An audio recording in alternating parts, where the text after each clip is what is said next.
स्वागत है आपका अपने सपना जेआरएफ पर, जहां हम तैयारी करते हैं सीएसआईआर नेट लाइफ साइंस के लिए। आज की इस वीडियो में हम पीवाईक्यूज को प्रैक्टिस करने वाले हैं। आइए वीडियो शुरू करते हैं और देखते हैं आज की इस वीडियो में हम कौन से क्वेश्चन को प्रैक्टिस करने वाले हैं। तो आज हम बात करेंगे, जो क्वेश्चन हम आज प्रैक्टिस करने वाले हैं वो सीएसआईआर नेट लाइफ साइंस से आए हैं। तो जो पेपर हमारा सितंबर 2022 में हुआ था, जिसको जून 22 भी कहा जाता है, वो जो मॉर्निंग शिफ्ट में हुआ था, इस पेपर के अंदर यूनिट नंबर 4 यानी सेल सिग्नलिंग और सेल कम्युनिकेशन से जितने भी क्वेश्चन आए हैं वो हम डिस्कस करने वाले हैं। तो इस पूरे पेपर को अगर एक बार देखा जाए तो इस पूरे पेपर में इस यूनिट से पार्ट बी के अंदर 4 क्वेश्चन आए हैं और पार्ट सी के अंदर 6 क्वेश्चन आए हैं। पहले हम बात करेंगे पार्ट बी के क्वेश्चन को और फिर हम डिस्कस करेंगे अपने ये 6 क्वेश्चन। ठीक है, चलिए। तो सबसे पहले क्वेश्चन आईडी है 12, ये पार्ट बी का पहला क्वेश्चन है। क्वेश्चन दिया है which one of the following combination of CD molecules and their associated function is match incorrectly। देखो, जो CD मॉलिक्यूल है वो कहाँ होते हैं? ऐसे सेल जो कि हमारी इम्यूनिटी के लिए रिस्पॉन्सिबल होते हैं, उनके पास कुछ मार्कर होते हैं जिसको CD बोला जाता है। तो ये जो आपको 4 ऑप्शन दिए हैं उसमें CD मॉलिक्यूल के बारे में ही बताया है। आपसे पूछा है कि 3 सही है, 1 गलत है, वो कौन सा है ये आपको बताना है। ठीक है, तो देखिए फर्स्ट में लिखा है CD1 एंटीजन प्रेजेंटिंग प्रोटीन है that present antigenic peptide to T cell receptor on natural killer T cells. यानी कि हमारे पास जो नेचुरल किलर टी सेल होते हैं उनके सेल के रिसेप्टर पर जो एंटीजन को प्रेजेंट करता है वो है CD1। ठीक है, इसमें सब बातें सही लिखी हैं। ऐसा ही होता है, जो नेचुरल किलर सेल है उसके सेल रिसेप्टर पर जो एंटीजन को प्रेजेंट करता है वो CD1 ही होता है। लेकिन गलत यहाँ पर क्या दिया है, ये पेप्टाइड वर्ड गलत कर दिया है। यानी ये CD1 प्रेजेंट तो करता है एंटीजन को ही, लेकिन उसके पेप्टाइड को नहीं, उसके लिपिड को वो क्या करता है, प्रेजेंट करता है। तो लेकिन यहाँ पेप्टाइड लिखा है तो ये ऑप्शन हमारा बिल्कुल गलत हो जाएगा। हमसे पूछा भी गलत ही है तो हमारा सही आंसर हो जाएगा फर्स्ट। देखो, मैंने इसके बारे में लिखा भी है कि जो CD1 क्या है, क्लस्टर ऑफ डिफरेंशिएशन 1 है, is a family of glycoprotein expressed on the surface of the various human antigen presenting cell. It present foreign and self lipid to diverse T cell and natural killer T cell यानी NKT। तो बिल्कुल सही बात है, लेकिन peptide नहीं, lipids होते हैं। अच्छा, सेकंड में लिखा है CD8 thymic differentiation marker for T cell.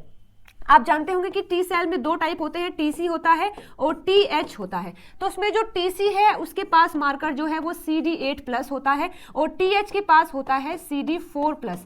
हालांकि यहाँ मेंशन नहीं किया है कि TC सेल है, लेकिन बताया है कि CD8 जो होता है वो T सेल पर ही होता है। तो ये ऑप्शन बिल्कुल सही है।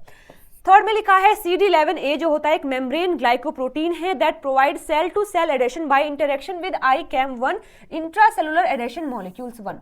देखिए, जो CD11 होता है, आपने सुना होगा जब एंटीजन प्रेजेंटिंग सेल जो होते हैं वो T सेल को एक्टिवेट करते हैं और फिर T सेल B सेल को एक्टिवेट करते हैं। तो जब ये एंटीजन प्रेजेंटिंग सेल जो APC होते हैं, जब वो सिग्नल दे रहे होते हैं टी सेल को, तो वहां पर सबसे पहले सिग्नल जाता है MHC के द्वारा, यानी जो MHC होता है और जो हमारा रिसेप्टर होता है वो कंबाइन करते हैं। लेकिन वो कंबाइन करने के बाद फिर कुछ और मॉलिक्यूल भी होते हैं जो उनके कनेक्शन को और स्ट्रॉन्ग बनाते हैं। तो उसमें इन्वॉल्व होता है ये CD11A जो कि क्या करता है, ICAM के साथ में कॉम्बिनेशन करवाता है। जैसे कि यहाँ मैंने लिखा भी है, देखिए, जो हमारा CD11A होता है उसको LFA भी बोला जाता है। ये कनेक्शन करता है ICAM 1, 2, 3, 5 के साथ में। और भी पॉइंट होते हैं, 11B है, 11C है, 11D है, इनका फंक्शन भी आप देख सकते हैं। तो देखिए, जो CD11A है वो एक पैन ल्यूकोसाइट मार्कर है and is expressed by the B and T lymphocyte, monocyte, macrophage, neutrophils, basophils and eosinophils. ठीक है, तो ये स्टेटमेंट भी बिल्कुल सही दिया हुआ है। फोर्थ में लिखा है CD14 क्या है, ये एक ऐसा मार्कर है जो कि ट्रांसफर कर देता है TLR4 पर किसको, LPS LBP को, और जिसकी वजह से जो इनेट इम्यून रिस्पॉन्स होता है वो एक्टिवेट हो जाता है। ये ऑप्शन भी बिल्कुल सही है। तो हमारे इस क्वेश्चन के लिए सही आंसर क्या हो जाएगा, फर्स्ट, क्योंकि ये गलत है। चलिए देखते हैं अपना अगला क्वेश्चन। क्वेश्चन आईडी 13 है। क्वेश्चन पूछा है which one of the following is a small sulphated peptide that is secreted by a rice pathogenic bacterium Xanthomonas oryzae to modulate motility, biofilm formation and virulence. इसमें कहा है कि rice का एक pathogen होता है जिसका नाम है Xanthomonas oryzae। इस Xanthomonas के पास एक प्रोटीन होता है जो कि सल्फेटेड है और ये प्रोटीन इस बैक्टीरिया की हेल्प करता है उसकी मोटिलिटी के लिए, बायोफिल्म की फॉर्मेशन के लिए और वायरुलेंस के लिए। इन चारों में से आपको बताना है कि वो कौन सा प्रोटीन है। बिल्कुल डायरेक्ट क्वेश्चन आया हुआ था, अगर आपको पता है तो आप कर लेंगे, लेकिन मैं बता देती हूँ इसका आंसर है सी ऑप्शन, यानी AX21 क्या है, वो प्रोटीन है जो कि Xanthomonas के पास होता है और उसकी हेल्प करता है कई सारे काम करने के लिए। function of AX21 in a xanthomonas suggested that AX21 serve as a cell signaling molecule mediated motility, biofilm formation and virulence। ठीक है, तो हमारा इस क्वेश्चन का सही आंसर हो जाएगा थर्ड। चलिए बात करते हैं अपने अगले क्वेश्चन पर। क्वेश्चन आईडी है 14। क्वेश्चन पूछा है which one of the following small molecule neurotransmitter is not synthesised from tyrosine. ये चारों ही न्यूरोट्रांसमीटर हैं, लेकिन क्वेश्चन हमसे ये पूछा है कि इन चारों में से कौन सा है जिसको टायरोसिन फॉर्म नहीं करता है या फिर जो टायरोसिन से फॉर्म नहीं होता है। तो ये भी डायरेक्ट क्वेश्चन आया हुआ था, सही आंसर है सेरोटिन। यानी कि एपिनेफ्रॉन, डोपामाइन और नोर एपिनेफ्रॉन ये तीनों ऐसे न्यूरोट्रांसमीटर हैं जो कि टायरोसिन से ही फॉर्म होते हैं, लेकिन सेरोटिन नहीं होता। ठीक है, देखो लिखा भी है tyrosine is involve in the production of the stress neurotransmitter, जैसे कि एपिनेफ्रॉन है, जैसे कि नोर एपिनेफ्राइन है। But tyrosine is the precursor of the catecholamine converted to dopamine via L-dopa and the enzyme tyrosine hydroxylase। इन दोनों एंजाइम की हेल्प से tyrosine convert हो जाता है डोपामाइन में, लेकिन यहाँ कहीं पर भी मेंशन नहीं है कि ये सेरोटिन भी बनाता है। तो इस क्वेश्चन के लिए हमारा सही आंसर हो जाएगा सी। ओके, नेक्स्ट क्वेश्चन है, क्वेश्चन आईडी 15 है। क्वेश्चन में आपको बताया है कि हम एक लैब के अंदर एक बैक्टीरिया को स्टडी कर रहे हैं और उस बैक्टीरिया के अंदर एक प्रोटीन हमें मिला है। उस प्रोटीन के बारे में आपको 4 पॉइंट दिए हैं कि वो कैसा है, कैसे काम करता है। अब आपको इन चारों पॉइंट को रीड करके बताना है कि उस प्रोटीन का टॉक्सिक नेचर क्या है। क्या वो एक एंडोटॉक्सिन है, क्या वो सुपर एंटीजन है, या फिर पोर फॉर्मिंग टॉक्सिन है, या फिर एबी टॉक्सिन है। ये आपको ये रीड करके बताना है। तो फर्स्ट में लिखा है it was secreted during the infection condition but not in vitro cultures. यानी इसके बारे में बताया है कि वो ऐसा प्रोटीन है जो कि जब इन्फेक्शन होता है केवल तभी फॉर्म होता है, इन विट्रो कंडीशन में आप उसको फॉर्म नहीं कर सकते हैं। तो इससे तो कुछ खास हमें नहीं पता लगा है। बी में लिखा है it was also observed to be present in the membranous fraction in trace which was release upon bacterial lysis. यानी जब बैक्टीरिया को ब्रेक किया जाता है उस टाइम पर भी हमें ये प्रोटीन देखने को मिला है, लेकिन थोड़ा कम मिला है, ट्रेसिस मतलब बहुत ही कम अमाउंट में मिला है। ओके, सी में लिखा है उसके पास एक heat labile and terminal enzymatic domain है जो कि बाइंड करता है MHC मॉलिक्यूल से और स्टिमुलेट करता है T सेल को नॉन स्पेसिफिकली। ओके, और डी में लिखा है उसके पास एक C टर्मिनल भी है जो कि नॉन एंजाइमेटिक डोमेन है जो कि हाईली एंटीजेनिक होता है और हीट स्टेबल होता है। तो अगर आपने सुपर एंटीजन के बारे में पढ़ा है तो आप तुरंत बता सकते हैं कि ये जो 2 पॉइंट लिखे हैं ये किसके बारे में है, सुपर एंटीजन के बारे में है। अब ये होता क्या है, चलिए मैं बता देती हूँ। देखो यहाँ पर है हमारा T सेल, ये है T सेल का रिसेप्टर, ये एंटीजन प्रेजेंटिंग सेल है जिसके पास MHC क्लास सेकेंड होती है। अब यहाँ पर अगर कोई एंटीजन का पेप्टाइड आ जाता है तो उसके बाद ये जो सुपर एंटीजन है ये इनको रोकने का काम करता है और करेगा क्या, इसका ये टर्मिनल होता है N और ये होता है C। अब जो N टर्मिनल है वो एंजाइमेटिक डोमेन होता है और जो C टर्मिनल है वो नॉन एंजाइमेटिक डोमेन होता है जो कि इनसे बाइंड कर लेता है। तो यहाँ पर ये जो सही आंसर है हमारा हो जाएगा एंटीजन। इसमें कुछ पॉइंट आप और भी याद रख सकते हो, जैसे कि कहा है कि जो N टर्मिनल होता है वो हीट लेबाइल है और जो कि C टर्मिनल है वो नॉन एंजाइमेटिक है लेकिन वो हीट स्टेबल है। हो सकता है अगली बार इनके रिगार्ड में कोई क्वेश्चन आपसे पूछ लिया जाए कि जो एन टर्मिनल है वो एंजाइमेटिक है या नॉन एंजाइमेटिक है, वो हीट स्टेबल है या फिर लेबाइल है। तो आप इस इंफॉर्मेशन को भी ऐड कर सकते हैं अपनी नोटबुक के अंदर। तो हमारा इस क्वेश्चन के लिए सही आंसर हो जाएगा सुपर एंटीजन। तो पार्ट बी के सारे क्वेश्चन हमने सोल्व कर लिए हैं। अब हम बात करेंगे पार्ट सी के क्वेश्चंस की। तो सबसे पहले क्वेश्चन दिया है, क्वेश्चन आईडी 69 से है। क्वेश्चन लिखा है the immune system of thymectomized and lethally irradiated A into B F1 mice were reconstituted by grafting thymus from strain B mice and with A into B F1 bone marrow। देखो ये question जो है थोड़ा experimentally है, इस question को हम पढ़ते भी रहेंगे साथ साथ में ड्रॉ भी करते रहेंगे। तो ये जो स्टेटमेंट है ये मैंने आगे लिख लिया है ताकि हम इसका डायग्राम खुद से बनाते रहें। देखिए सबसे पहले क्या लिखा है कि हमारे पास एक माइस है A into B, हमारे पास एक माइस है जो कि A into B है और ये F1 माइस है। देखो इससे हमें पता लगता है कि ये जो F1 माइस बना है ये A स्ट्रेन से बना है और B से मिलकर बना है A into B। मतलब क्या हुआ होगा कि हमारे पास स्ट्रेन A होगा और स्ट्रेन B होगा। इन दोनों को जब हमने मेटिंग किया इन दोनों का तो हमें मिला A into B F1 माइस मिला है। तो यहाँ पर इस F1 माइस की बात की गई है इसकी। इसमें लिखा है कि ये जो F1 माइस है इसको फिर से रिकंस्टिट्यूट किया गया। किस तरीके से, ये जो B वाला स्ट्रेन है यहाँ से लिया गया थाइमस और इसका लिया गया बोन मैरो, तब उनको मिलाकर इसको रिकंस्टिट्यूट किया है। तो किस तरीके से बनाया कि यहाँ पर हमने ले लिया है ये माइस है जो कि A into B है, देखो क्वेश्चन काफी आसान है, थोड़ा ध्यान से बस समझने की जरूरत है। तो A इंटू बी जो F1 है इसका लिया है बोन मैरो, और ये जो B वाला है जिससे मिलकर ये बना था, फिर उस B का ही थाइमस जो होता है वो यहां पर डाल दिया है। ये है थाइमस, ये थाइमस है, ठीक है। अब मैं आपको बता देती हूँ बस थोड़ी सी इंफॉर्मेशन की इसके अंदर रिक्वायरमेंट है। जो बोन मैरो होता है वो एक ऐसा ऑर्गन है जो जिसके अंदर टी सेल बनते हैं, और थाइमस एक ऐसा ऑर्गन है जिसके अंदर टी सेल मैच्योर होते हैं। आपको पता ही होगा टी सेल क्या होते हैं। टी सेल वो सेल हैं जो इम्यून सिस्टम के अंदर होते हैं, और वो आगे जाकर बी सेल को एक्टिवेट करते हैं, और फिर ये बी सेल जो है आगे जाकर एंटीबॉडी बनाते हैं, ठीक है। तो यहाँ पर जो थाइमस है उसके अंदर टी सेल मैच्योर होते हैं, बनते कहाँ है, बोन मैरो के अंदर। अब तो हमारे पास ये माइस तैयार हो गया है जिसके पास थाइमस है बी का और बोन मैरो इसका ही है, ठीक है। अच्छा, क्वेश्चन में आगे क्या लिखा है, these mice were then infected with LCMV। फिर इस माइस को इन्फेक्ट कर दिया गया है एक वायरस से जिसका फुल फॉर्म यहां लिखा है लिम्फोसाइटिक कोरियोमेनिंटिक वायरस। स्पेलिंग और प्रोनाउंसिएशन में भी थोड़ा सा गलत हो सकता है, बट मैं शॉर्ट में बोल देती हूँ। LCM एक वायरस से इसको इन्फेक्ट किया गया। अब जब इन्फेक्शन हो गया तो फिर क्या हुआ, उसके बाद जो CD8+ साइटोटॉक्सिक टी लिम्फोसाइट्स होते हैं इस माइस से उनको निकाल लिया गया, और फिर कुछ सेल के साथ में उसको कल्चर किया गया। ये बात थी। तो मतलब इस माइस का क्या किया है, इस माइस के जो TC सेल होते हैं उनको निकाल लिया और उन्हें अलग अलग सेल के साथ में को कल्चर किया गया। और फिर आपसे क्वेश्चन पूछा है कि ये टी सेल जो है किसको जाकर किल कर देंगे। अब ये टीसी सेल किल क्यों करते हैं, तो यहाँ पर जो टी सेल होते हैं वो 3 टाइप के होते हैं, टीसी सेल, TH सेल और टी मेमोरी सेल। ये जो टी मेमोरी सेल है ये मेमोरी को बनाते हैं ताकि वो बैक्टीरिया और वो वायरस अगर आगे से आएगा इन्फेक्ट करेगा तो उसको तुरंत अटैक किया जा सके।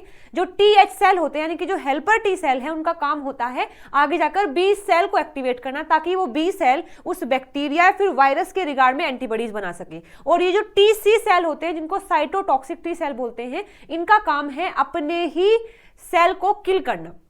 यानी कि अगर आपने महाभारत या गीता के बारे में पढ़ा है तो उसमें जो अर्जुन का रोल होता है सेम यहाँ पर टीसी का रोल होता है। अर्जुन ने क्या किया था, अपने जो सगे संबंधी थे उनको मारा था, क्योंकि वो जो सगे संबंधी हैं वो अधर्मी थे, पापी थे, बुरा काम करते थे, तो अर्जुन ने अपने ही जानकार अपने ही संबंधी को मार दिया था। सेम यहाँ पर टीसी भी ऐसा ही करता है, जिस बॉडी के अंदर वो है उसी बॉडी के उन सेल को किल कर देता है जिसको वायरस या बैक्टीरिया ने इन्फेक्ट कर दिया है। तो ये जो टीसी सेल है हमेशा इन्फेक्टेड सेल को किल करते हैं, लेकिन जो अनइन्फेक्टेड है उनको ये किल नहीं करेंगे। तो यहां पर हुआ भी क्या है कि इस माइस को वायरस ने इन्फेक्ट कर दिया है, तो उसके जो टीसी सेल हैं उनको वहां से निकाल लिया गया और किसी दूसरे सेल के साथ में कल्चर किया है। और फिर हमसे क्वेश्चन में पूछा है कि ये टी सेल उस कल्चर किए सेल को किल करेगा या नहीं करेगा, ठीक है। तो ये हमारा क्वेश्चन था। अब मैं आपको बता देती हूं कि उन टीसी सेल को किस किस के साथ में कल्चर किया था। तो सबसे पहले उस टीसी सेल को जो कहां से आए थे, मैं फिर से बता देती हूं, टीसी सेल कहां से आए हैं, A/B जो F1 माइस था वहां से आए हैं। उसको पहले कल्चर किया गया किसके साथ में, uninfected fibroblast cell from the A/B F1 mouse, यानी उसी माउस के कौन से सेल लिए गए जो कि अनइन्फेक्टेड थे, फाइब्रोब्लास्ट सेल। दूसरी बार उसको फिर कल्चर किया गया, ये लिया गया साथ में अनइन्फेक्टेड फाइब्रोब्लास्ट सेल लिए गए स्ट्रेन ए माउस के। इसके बाद सी में क्या किया, अनइन्फेक्टेड फाइब्रोब्लास्ट सेल लिए गए हैं स्ट्रेन बी माउस के। तो इसको 3 बार तो इस तरीके से कल्चर किया, लेकिन मैंने आपको अभी बताया है ना कि टीसी सेल जो होते हैं हमेशा इन्फेक्टेड सेल को ही किल करता है, अनइन्फेक्टेड को नहीं करता है। और क्वेश्चन में भी हमसे देखो क्या पूछा है इनके साथ में कल्चर किया है, which of the option below indicate the cells that will be lyse, यानी किल कर दिए जाएंगे by the CD8 cytotoxic T lymphocyte from the reconstitute माइस।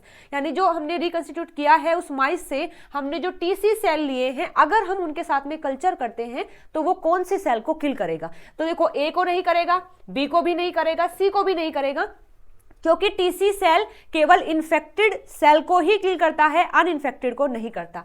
तो ये तीनों ही तो इस तरीके से कट जाएंगे। अब बात करते हैं DEF की। देखो DEF में क्या हुआ है, यहां पर डी में हमने क्या लिया है, LCM इन्फेक्टेड फाइब्रोब्लास्ट सेल लिए हैं, कहां से, A/B F1 माउस से, यानी कि ये लिया है। साथ में जो इन्फेक्टेड सेल हैं उनको लिया है कहां से, जो कि A1B सेम माउस से लिए हैं। तो ऑब्वियसली ये किल कर देगा क्योंकि ये इन्फेक्टेड भी हैं और उसी माउस के हैं। तो ये टीसी सेल इनको एकदम से क्लियर कर देंगे, यानी कि किल कर देंगे, तो ये हमारा हो जाएगा सही आंसर। इसके बाद जो ई है, ई में क्या किया है, LCM इन्फेक्टेड फाइब्रोब्लास्ट सेल लिए हैं, लेकिन स्ट्रेन ए माउस से लिए हैं, यानी कि ये तो सेम है, लेकिन यहां पर जो अब इन्फेक्टेड सेल लिए गए हैं वो किसके हैं, वो है स्ट्रेन ए के हैं। तो अब ये इनको किल नहीं करेगा। क्यों नहीं करेगा, देखो TC सेल है वो जिस बॉडी के हैं उसी बॉडी के इन्फेक्टेड सेल को किल करेंगे, किसी दूसरी बॉडी के सेल को वो किल नहीं करेंगे। लेकिन जो स्ट्रेन ए है इससे तो इसका कोई मतलब ही नहीं है, तो वो इसे नहीं किल करेंगे। तो हमारा ये ई भी हो जाएगा जो किल नहीं होगा। इसके बाद एफ में लिखा है, फिर लिया है LCMV infected fibroblast cell from the strain B, यानी ये लिए हैं, साथ में यहाँ स्ट्रेन बी लिया है अब की बार, तो इसके अंदर जो इन्फेक्टेड सेल है उसको भी ये किल कर देगा। अब यहां नहीं किया है लेकिन इसका कर रहा है, इसका कारण ये है कि इसके अंदर जो थाइमस है, जहां पर ये टी सेल बने हैं, वो थाइमस कहां से आया है, वो स्ट्रेन बी से आया है।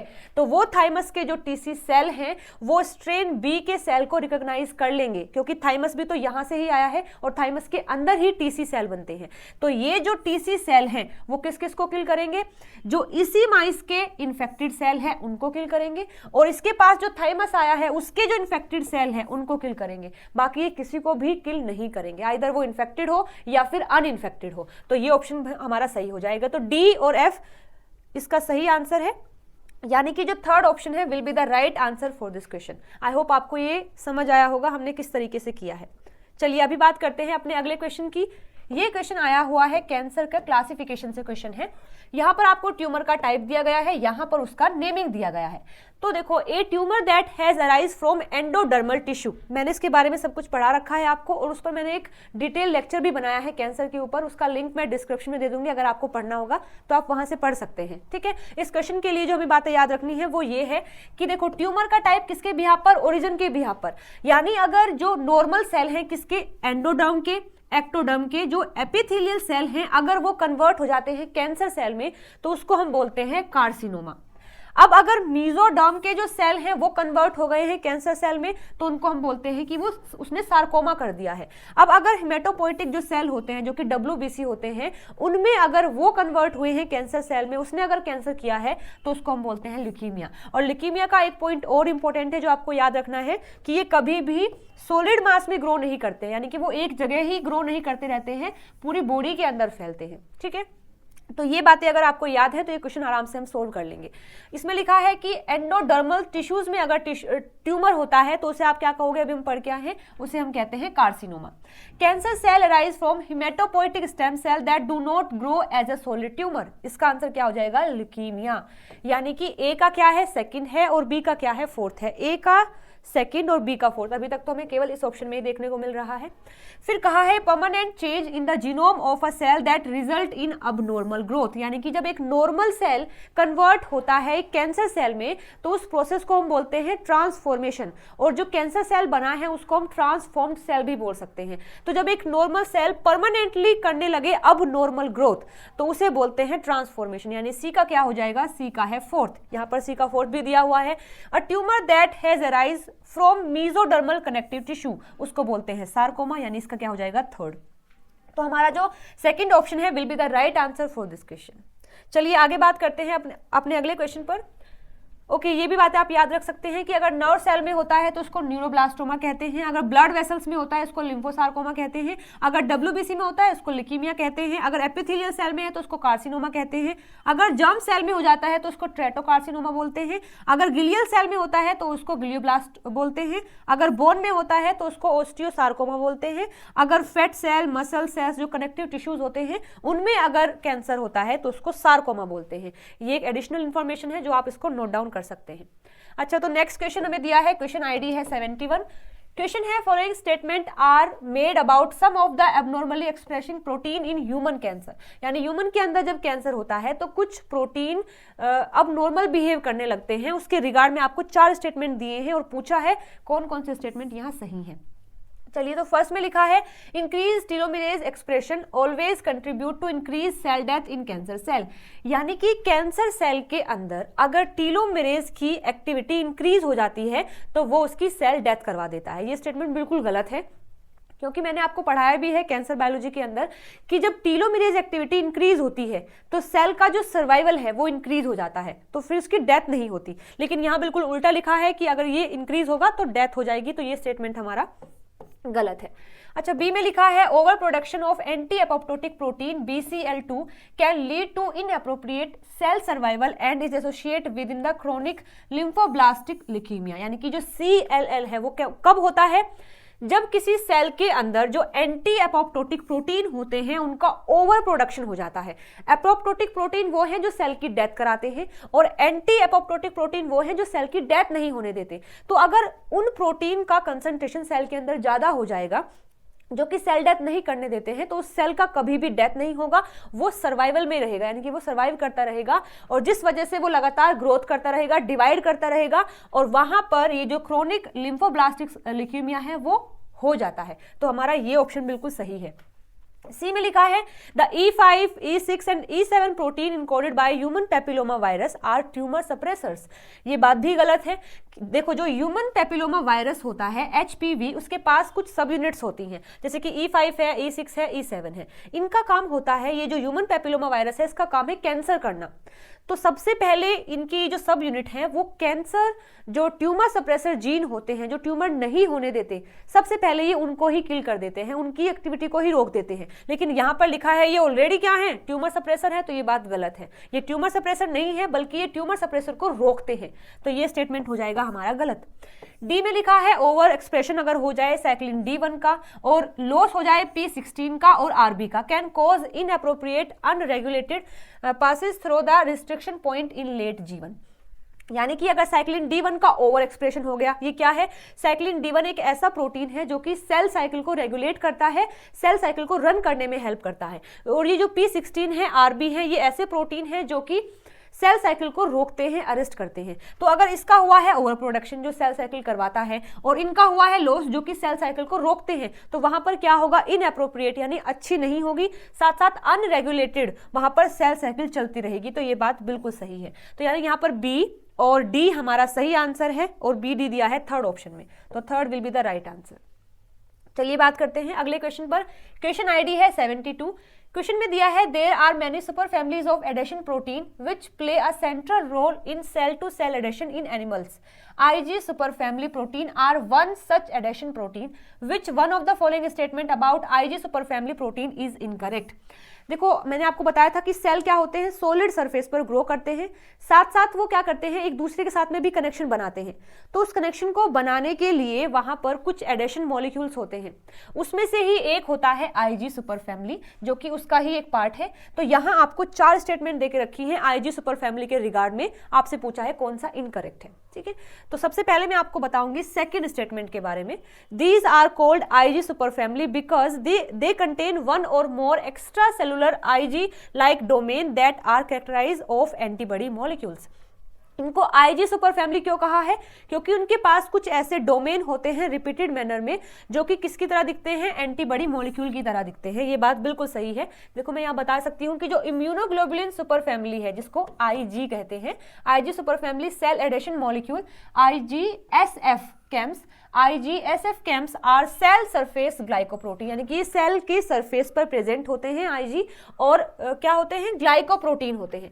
दे are characterised by a large extra cellular domain containing one और सेवरल इम्यूनोग्लोबुलिन लाइक रिपीट्स। जैसे कि आप इस डायग्राम में देख सकते हैं, ये N कैम है, यहाँ पर IG का रिपीट है, ये क्या है NG कैम है, यहाँ पर भी रिपीट है, ये TLCN है, यहाँ पर भी ये रिपीट है, और ये नेक्टिन है, यहाँ पर भी ये रिपीट है। तो IG का कोई भी मॉलिक्यूल है, कोई भी टाइप है, सबके पास ये रिपीटेड मैनर में होते हैं IG लाइक डोमेन। तो ये स्टेटमेंट में भी ऐसा ही लिखा है, तो ये तो है हमारा सही स्टेटमेंट।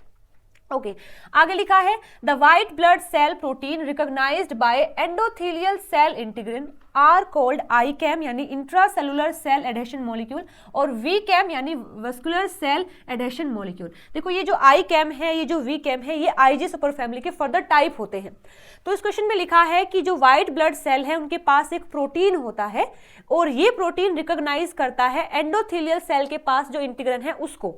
तो इन प्रोटीन को क्या कहा है, ICAM और VCAM। मैं फिर से रिपीट कर रही हूं कि व्हाइट ब्लड सेल के पास ICAM और VCAM होते हैं जो कि रिकॉग्नाइज करते हैं एंडोथेलियल सेल के इंटीग्रिन को। तो ये बात सही है या गलत है मैं आपको बता देती हूं। देखो इस डायग्राम में हम देख सकते हैं, ये है हमारे पास ट्यूमर सेल, ये है हमारे पास डब्ल्यूबीसी। डब्ल्यूबीसी के पास होते हैं डब्ल्यूबीसी के पास होते हैं इंटीग्रिन, और ये जो यहाँ पर एंडोथेलियल सेल दिए गए हैं इनके पास होता है आईकैम। ऐसे आप यहाँ पर भी देख सकते हैं, ये एंडोथेलियल सेल है, इनके पास होता है आईकैम, और यहाँ पर ये जो हमारा डब्ल्यूबीसी है उसके पास होता है इंटीग्रिन। तब कॉम्बिनेशन होता है, यानी कि जो एंडोथेलियल सेल है उसके पास आई कैम या वी कैम है, और जो हमारे डब्ल्यूबीसी है उनके पास होता है इंटीग्रिन। तब वो दोनों मिल जाते हैं तो उनका सेल टू सेल एडेशन होता है। लेकिन हमारा जो स्टेटमेंट है इसमें दिया हुआ है गलत। इसमें कहा है कि डब्ल्यूबीसी के पास क्या है, आई कैम वी कैम है, और एंडोथेलियल के पास क्या है, इंटीग्रिन है। लेकिन ये उल्टा है, इंटीग्रिन किसके पास है, डब्ल्यूबीसी के पास है, और आई कैम वी कैम किसके पास है, एंडोथेलियल सेल की है। तो ये स्टेटमेंट हमारा गलत हो जाएगा। हमसे पूछा भी क्या है, गलत ही है, तो इस क्वेश्चन के लिए सही आंसर है हमारा ए। चलिए सी के बारे में बात कर लेते हैं। आई कैम और वी कैम जो अभी हमने ऊपर देखे हैं, I CAM V CAM mediated heterotrophic binding to integrin, where जो एन कैम होता है यानी कि न्यूरल सेल एडेशन मॉलिक्यूल जो है मीडिएट द होमोट्रोफिक बाइंडिंग। यहां पर इस ऑप्शन को समझने के लिए आपको पता होना चाहिए कि हेट्रोट्रोफिक और होमोट्रोफिक में क्या डिफरेंस है। हेट्रोट्रोफिक बाइंडिंग और भी बहुत सारे सेल एडिशन मॉलिक्यूल होते हैं, जैसे कि कैडरिन है, सिलेक्टिन है, इंटीग्रिन है, और ये जो आईजी सुपर फैमिली है। तो होमोट्रोफिक का मतलब है कि अगर एक सेल पर है सिलेक्टिन और दूसरे सेल पर भी सिलेक्टिन है, अगर वो दोनों बाइंड करते हैं सिलेक्टिन के थ्रू तो उसको कहेंगे होमोट्रोफिक। ऐसे अगर एक सेल पर है कैडरिन और दूसरे सेल पर भी कैडरिन है और तब वो कनेक्शन बनाते हैं तो उसको भी होमोट्रोफिक कहेंगे।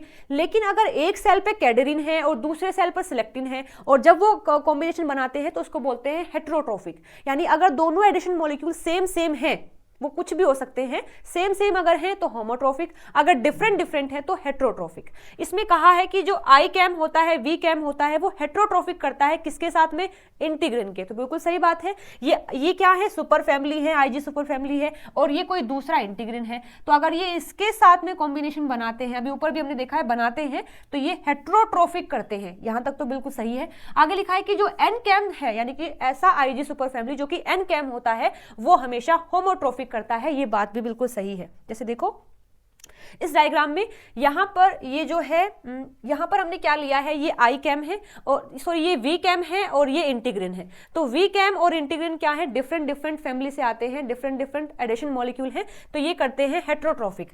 लेकिन जो एन कैम होता है, यहां पर देखो ये आईजी सुपर फैमिली कौन सा दिया है, एन कैम दिया है एक सेल का, और ये दूसरे सेल का ये भी क्या है, एन कैम है। ये दोनों कंबाइन करते हैं हमेशा। अगर इस पर एन कैम है तो दूसरे पर भी एन कैम ही होना चाहिए, तभी ये बाइंड करेंगे।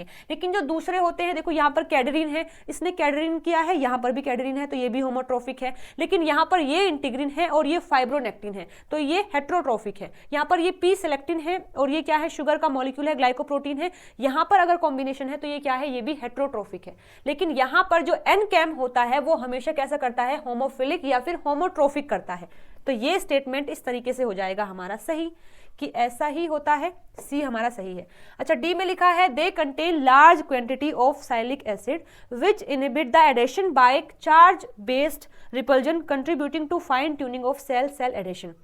इसमें लिखा है कि जब इनका कॉम्बिनेशन होता है तो वहां पर साइलिक एसिड प्रेजेंट होता है जो रोक देता है, किस चीज को रोकता है, जब चार्ज बेस रिपल्शन होता है, यानी कि चार्ज के अकॉर्डिंग जब रिपल्शन होता है, चीजें दूर जा रही होती हैं, तब उस टाइम पर ये साइलिक एसिड इस चीज को इनहिबिट कर देता है, यानी कि उसने रिपल्शन नहीं होने देता है। वहां पर जो चार्ज बेस रिपल्शन हो रहा है सेल के बीच में, उसको इनहिबिट कर देता है ये साइलिक एसिड, यानी कि वो रिपल्शन नहीं होने देता है। अब अगर वो रिपल्शन नहीं होने देगा तो सेल और सेल के बीच में जो ट्यूनिंग है, जो कम्युनिकेशन है, वो अच्छा होता है। तो यहाँ लिखा भी ऐसा ही है।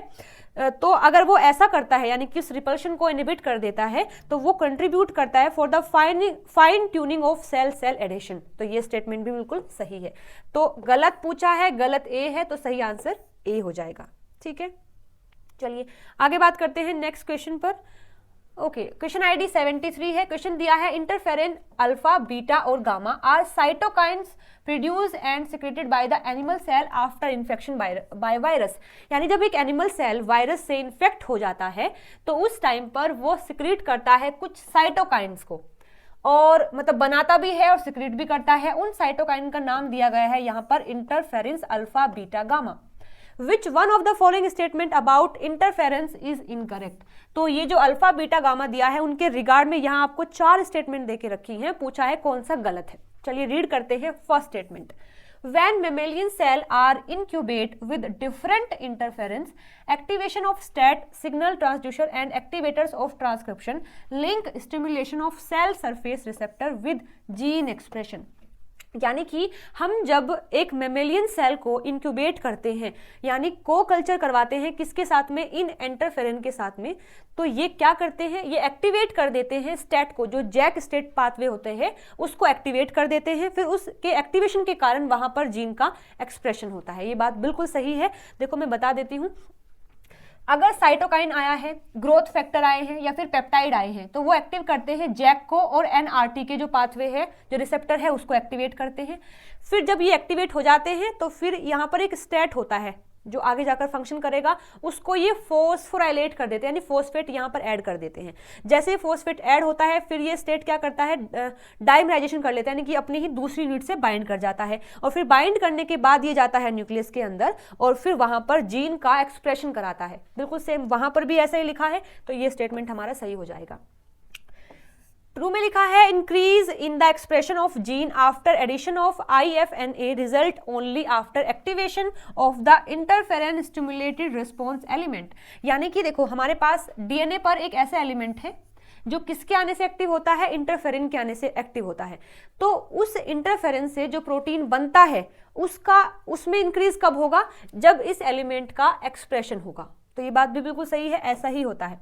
थर्ड में लिखा है the receptors of all 3 interference belong to the IG super family of receptors and do not lead to downstream phosphorylation events. बिल्कुल गलत स्टेटमेंट दिया गया है। अभी हमने देखा है कि ये जो इंटरफेरेंस होते हैं अल्फा बीटा गामा, उनके लिए रिसेप्टर का काम कौन करता है, उनके लिए काम करता है ये जैक और एनआरटी के। लेकिन यहाँ क्या लिखा है कि हमेशा ही IG सुपर फैमिली होता है, तो ये गलत हो जाएगा। और फिर आगे ये लिखा है कि वहां पर कोई भी फोस्फोराइलेशन का इवेंट नहीं चलता, तो ये भी गलत है, क्योंकि जैसे ही एक्टिव होते हैं वहां पर फोस्फोराइलेशन तो करते हैं वो स्टेट का, लेकिन इसमें लिखा है कि ऐसा नहीं है, तो ये थर्ड हमारा हो जाएगा गलत। फोर्थ में लिखा है an important feature of the interference state signalling pathway is it specificity, each type of interference induce transcription of a unique subset of gene.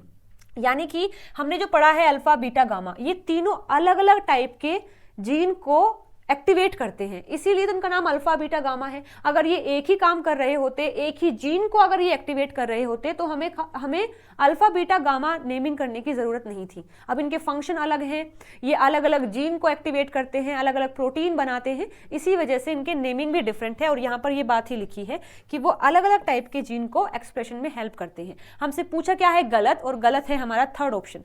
So right answer भी क्या हो जाएगा, थर्ड हो जाएगा इस क्वेश्चन के लिए। चलिए बात करते हैं अपने अगले क्वेश्चन पर। क्वेश्चन आईडी है 74, ये आया है हिप्पो सिग्नलिंग से। हिप्पो सिग्नलिंग का रोल होता है सेल को डिवाइड करने में, तो इसकी वजह से कैंसर भी हो जाता है अगर उसमें कोई म्यूटेशन होता है सिग्नलिंग में। तो यहां से क्वेश्चन आया the hippo signalling pathway is important for sale proliferation, यानी कि सेल की ग्रोथ में, सेल के डिवीजन में इस सिग्नलिंग का काफी अच्छा रोल है। इसमें कहा है it is regulated by the protein kinase MST12 and LATS12। यानी कि ये जो सिग्नलिंग पाथवे है इसको कौन रेगुलेट करता है, MST1, मतलब ये प्रोटीन काइनेज है MST1 और LATS1 and 2 and the transcription activator YAP और TEG। Accordingly the following events may be observe within a cell. एक सेल के अंदर हमें कुछ इवेंट्स देखने को मिले हैं और पूछा है इनमें से कौन कौन सा स्टेटमेंट है जो इस चीज को सपोर्ट करता है कि अगर वो होगा तो वहां पर कैंसर हो सकता है। ठीक है, तो इस क्वेश्चन को सोल्व करने के लिए आपको पता होना चाहिए कि हिप्पो सिग्नलिंग पाथवे क्या होता है। चलिए एक बार इसके बारे में देख लेते हैं, फिर हम इसके बारे में पढ़ेंगे। The major function of the hippo pathway have been defined to restrict tissue की growth in adult and modulate cell proliferation, differentiation and migration in the developing organ. यानी कि ये जो हिप्पो पाथवे होता है, हिप्पो सिग्नलिंग पाथवे है, ये tissue की ग्रोथ को, टिश्यू के सेल डिवीजन को रोकता है। और कैंसर में क्या होता है, कैंसर में हमेशा सेल ग्रोथ, सेल डिवीजन चलता रहता है। तो कैंसर सेल के अंदर हिप्पो सिग्नलिंग बंद होती है तब कैंसर होता है। अगर वो हमेशा के लिए बंद हो जाए तो कैंसर सेल में कन्वर्ट हो जाएंगे वो और लगातार डिवाइड करते रहेंगे। लेकिन अगर एक नॉर्मल सेल है उसमें हिप्पो सिग्नलिंग जब जरूरत है तब ऑन है, जब नहीं है वो ऑफ हो जाती है। ठीक है, चलिए देखते हैं इसमें होता क्या है। देखो हिप्पो अगर ऑन है, ये सिग्नलिंग अगर ऑन है तो वहां पर ये जो MST1 है और जो SEV1 है उनका हो जाता है फॉस्फोराइलेशन, यानी इन पर फॉस्फेट ऐड हो जाता है। ये एक्टिव होने के बाद फिर ये एक्टिव करते हैं लेट्स 1 और 2 को, और मोब 1 और 1 को एक्टिव करते हैं। फिर जब ये एक्टिव हो जाते हैं फिर ये आगे जाकर ये क्या करता है, ये जो YAP और TAZ है इसके ऊपर फॉस्फेट को ऐड कर देता है। अब जब इसके ऊपर फॉस्फेट का एडिशन होता है तो ये एक्टिव नहीं होता, ये इनएक्टिव हो जाता है, उसका डिग्रेडेशन हो जाता है। फिर जब ये अंदर नहीं जा पाता है तो यहाँ पर एक टैड होता है जो कि वेट कर रहा है कि कब उसके पास YAP आए, वो एक्टिव हो और यहाँ पर ट्रांसक्रिप्शन और ट्रांसलेशन हो जाए उन प्रोटीन के लिए जो सेल साइकिल में हेल्प करते हैं। तो अगर हिप्पो सिग्नलिंग ऑन है तो वहां पर सेल डिवाइड नहीं करेगा। क्यों नहीं डिवाइड करेगा? क्योंकि जो YAP है जो आगे जाकर टैड्स को एक्टिव करता है उसको पहले ही डिग्रेड कर दिया जाता है। ओके, अब जो हिप्पो ऑफ है यानी कि हिप्पो सिग्नलिंग अगर ऑफ होती है तो उस टाइम पर ये ऑफ है तो ये एक्टिव नहीं हो पाता, अगर ये एक्टिव नहीं है तो ये एक्टिव नहीं होगा, और अगर ये एक्टिव नहीं है तो इसका डिग्रेडेशन नहीं होगा। ये फटाक से कहाँ जाएगा, न्यूक्लियस के अंदर जाएगा, टैड को एक्टिव करेगा और उसके बाद फिर यहाँ पर सारे वो प्रोटीन की फॉर्मेशन हो जाएगी जो कि सेल साइकिल को करवाते हैं। ठीक है, फिर से बता दे रही हूं कि अगर हिप्पो ऑन है तो कैंसर क्या होगा, होगा या नहीं होगा? नहीं होगा। अगर हिप्पो ऑफ है तो वहां पर कैंसर होता है। अब हमसे क्वेश्चन में पूछा है कि कौन सी कंडीशन में कैंसर होगा, तो जब हिप्पो ऑफ होगा तब कैंसर होगा, जब ऑन होगा कैंसर नहीं होगा। तो केवल हमें ये स्टेटमेंट फाइंड आउट करने की किसमें दिया है, जिसमें भी दिया होगा मतलब वो कैंसर करेगा। ठीक है, तो फर्स्ट में लिखा है activation of TAD by phosphorylated YAP और TEC, मतलब अगर टैड का एक्टिवेशन हो जाए, सबसे पहली बात टैड का एक्टिवेशन कौन करता है, जब YAP के ऊपर फॉस्फोराइलेशन नहीं होता तब हमारा टैड जो है एक्टिव होता है। लेकिन यहाँ उल्टा दिया हुआ है, अगर YAP का फॉस्फोराइलेशन हो गया तो वो डिग्रेड हो जाएगा, अगर ये डिग्रेड हो जाएगा तो टैड कभी एक्टिव ही नहीं होगा। तो ये स्टेटमेंट तो हो गया गलत। बी में लिखा है एक्टिवेशन ऑफ YAP और TAZ on phosphorylation by MST LATS, यानी कि ये YAP जो है ये कब एक्टिव होता है, जब उसके ऊपर लगता है फॉस्फोराइलेशन। ये बात तो गलत है क्योंकि अगर उस पर फॉस्फेट ऐड होगा तो ये एक्टिव नहीं होगा, डीएक्टिव हो जाएगा, डिग्रेड हो जाएगा। तो ये स्टेटमेंट भी गलत है। सी में लिखा है activation of TAD by dephosphorylation YAP और TAZ। ये बात बिल्कुल सही है कि अगर YAP के ऊपर फॉस्फेट नहीं है तो वो टैड को एक्टिव कर देता है, और जब ये टैड को एक्टिव करता है तो कैंसर तो होगा क्योंकि सेल लगातार डिवाइड करेगा। तो ये स्टेटमेंट हमारा सही है। डी में लिखा है MST और लेट्स का अगर इनएक्टिवेशन हो जाए, किसके द्वारा, रिप्रेसर के, कोई भी रिप्रेसर है जिसने क्या कर दिया है MST का और लेट्स का इनएक्टिवेशन कर दिया है, तो भी कैंसर होगा। बिल्कुल होगा, क्योंकि अगर ये हमेशा ऑफ रहेंगे, इनएक्टिव रहेंगे तो ये एक्टिव रहेगा, ये एक्टिव रहेगा तो टैड एक्टिव रहेगा, टैड एक्टिव रहेगा तो सेल लगातार डिवाइड करता रहेगा और कैंसर हो सकता है। तो हमारा जो डी स्टेटमेंट है वो भी सही है। तो सी और डी यानी कि third option will be the right answer for this question. तो पार्ट सी के अंदर जितने भी क्वेश्चन आए हैं वो सब हमने सोल्व कर लिए हैं, पार्ट बी के भी कर लिए हैं। आई होप आपको वीडियो पसंद आई होगी। अगर अभी भी कोई डाउट है तो आप कमेंट करके मुझसे पूछ सकते हैं। मिलते हैं अगली वीडियो में नए टॉपिक के साथ में। Till then bye bye, take care.